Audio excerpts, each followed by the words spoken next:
NSIT, a place to imagine, invent and inspire. NSIT, Amhara, Bihta, Patna.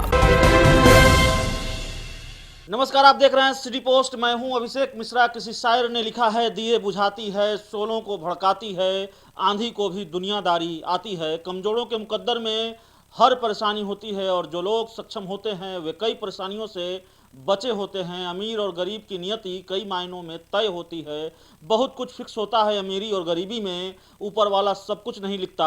बस जिनके मुकद्दर में गरीबी लिख देता है उनकी तकदीर में बहुत कुछ खुद लिखता चला जाता है। बिहार में चमकी बुखार से मरने वाले बच्चों का आंकड़ा अब 100 के पार है।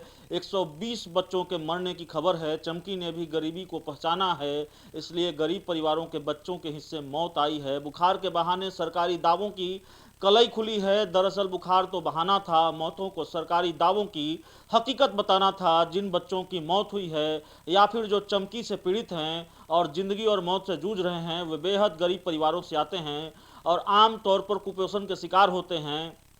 कुल मिलाकर कहें तो यह बीमारी गरीबों का घर पहचानती है और मातम उन्हीं के हिस्से आई है जिनके घरों के चूल्हों में इतनी तपिश भी नहीं होती कि वे 2 वक्त का खाना पका सकें। बीमारी की सबसे अहम वजह कुपोषण बताई जा रही है। बिहार में अब तक 132 बच्चों की एक्यूट इंसेफेलाइटिस सिंड्रोम यानी एईएस से मौत हुई है, जिसको चमकी बुखार भी कहा जा रहा है। 132 बच्चों की मौत हो चुकी है। चमकी बुखार नाम से जाने वाला यह रोग बीते कई वर्षों से मुजफ्फरपुर और आसपास के जिलों में लाइलाज बना हुआ है।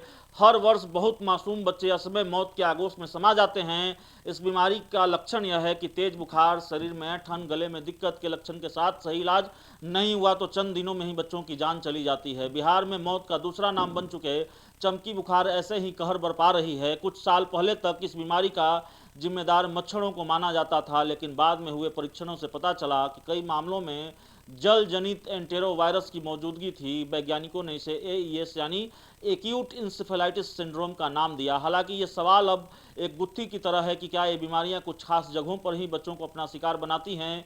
क्या वजह है जो 80% से अधिक मामले मुजफ्फरपुर जिले से आते हैं। इंसेफेलाइटिस से जिन बच्चों की मौत हुई है उनमें से अधिकतर गरीब महादलित समुदाय से आते हैं। इसमें मुसहर और दलित जातियां शामिल हैं। इन सब में एक बात जो कॉमन पाई गई है वो यह है कि ज़्यादातर बच्चे कुपोषण का शिकार थे। प्रख्यात शिशु रोग विशेषज्ञ डॉक्टर निगम प्रकाश भी कुपोषण को इस बीमारी के लिए एक बड़ी वजह मानते हैं, बड़ा कारण मानते हैं। मुजफ्फरपुर समेत तिरहुत और चंपारण के जिन इलाकों में बीमारी कहर बनकर टूटी है, इनमें अधिकतर गरीबी रेखा से नीचे बसर करने वाले लोग रहते हैं।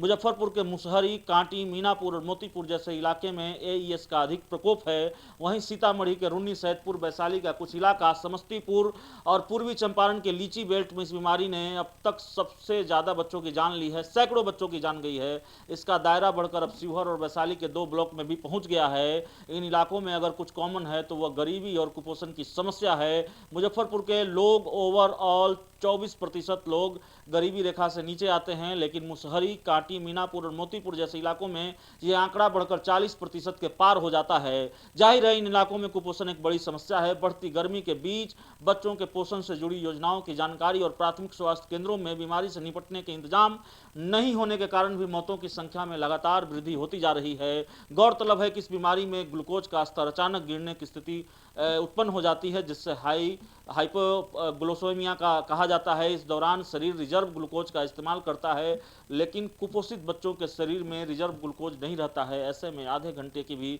देरी से बच्चे की मौत हो जाती है। गरीब समुदाय से आने वाले बच्चों में ये बीमारी इसलिए भी कहर बनकर टूटती है क्योंकि इनके पास इलाज के पर्याप्त साधन नहीं होते। वो महंगे अस्पतालों में नहीं जा सकते और सरकारी अस्पतालों में व्यवस्था भगवान भरोसे भी होती है। आप सब जानते हैं 2017 और 2018 में जब कम गर्मी पड़ी थी तो एईएस से 11 और 7 मौतें हुई थी, लेकिन इस साल जून की शुरुआत से ही पारा 40 डिग्री के पार जा पहुंचा। ऐसे में बीमारी का प्रकोप भी बढ़ता गया। लोकसभा चुनाव को लेकर जागरूकता अभियान भी नहीं चलाया गया। दरअसल इस अभियान के दौरान बच्चों को गर्मी से बचने के लिए पूरी बांह के कपड़े पहनने, सूरज की रोशनी में ज़्यादा देर नहीं रहने और रात में कुछ खाने के बाद ही सोने की सलाह दी जाती है। ओएसआर के पैकेट भी बांटे जाते हैं, लेकिन इस बार प्रशासन नाकाम रहा। अगर एड्स से मौतों के ब्यौरे की बात करें तो हम आपको बता दें कि किस साल कितनी मौतें हुई हैं। 2009 में 95 लोगों की मौत एड्स से हुई है। 2010 में 24 बच्चे मरे हैं। 2011 में 197 बच्चों की मौत हुई। 2012 में 275 बच्चों की मौत हुई। 2013 में 143 बच्चों की मौत हुई। 2014 में 355 बच्चों की मौत हुई। 2015 में 35 बच्चों की मौत हुई। 2016 में 4 बच्चे मरे। 2017 में 11 बच्चे इस बीमारी से मरे। 2018 में 7 बच्चों की मौत हुई और 2019 का आंकड़ा आप जानते हैं, अब तक 132 बच्चों की मौत हो चुकी है। 1995 से ही यह रहस्यमय बीमारी यहाँ बच्चों को अपना शिकार बनाती आई है। हर साल मई और जून के महीने में बिहार के विभिन्न कस्बे इस बीमारी की चपेट में आ जाते हैं और बच्चों के मरने का सिलसिला शुरू हो जाता है। जब यह बीमारी आती है तब सरकार सक्रिय होती है। ऐसा क्यों, ये अपने आप में बड़ा सवाल है। सरकारी आंकड़ों में जिला गरीबी और रहन सहन के निम्नतम मानकों को भी पूरा नहीं कर पाता। ऐसे में सवाल उठता है कि आंगनवाड़ी केंद्रों के माध्यम से चलाए जा रहे कुपोषण के खिलाफ अभियान का क्या फायदा। शासन जब अपने ननिहालों की इस कमी को भी पूरा नहीं कर पाता तो ऐसे शासन का क्या फायदा है। ये सवाल अपने आप में बड़ा है और अपनी जगह पर कायम है। जब 132 बच्चों की मौत हो जाती है चमकी से और वजह बताई जाती है कि कुपोषण भी इस मौत की बड़ी वजह है। इस खबर में इतना ही। अगर आपको हमारी खबर अच्छी लगे तो इसे अपने दोस्तों के साथ शेयर करें। हमारे यूट्यूब चैनल को सब्सक्राइब करें, बेल आइकन जरूर दबा दें ताकि हमारी खबरें सबसे पहले आप तक पहुंचे। प्यार, समर्थन और सहयोग के लिए बहुत बहुत। क्या आप जानते हैं कि घर बैठे आप अपनी स्वास्थ्य समस्याओं का सलूशन पा सकते हैं सॉफ्ट केयर मोबाइल ऐप के द्वारा। अधिक जानकारी के लिए आप संपर्क कर सकते हैं। हमारे फोन नंबर्स हैं 9472981111, 9472982222। Soft care app, solution at your finger tips. यहाँ पड़ती है भविष्य की मजबूत नींव। हम मिलकर बनाते हैं बेहतर कल। गोपाल नारायण सिंह यूनिवर्सिटी, आपके बेहतर कल के लिए।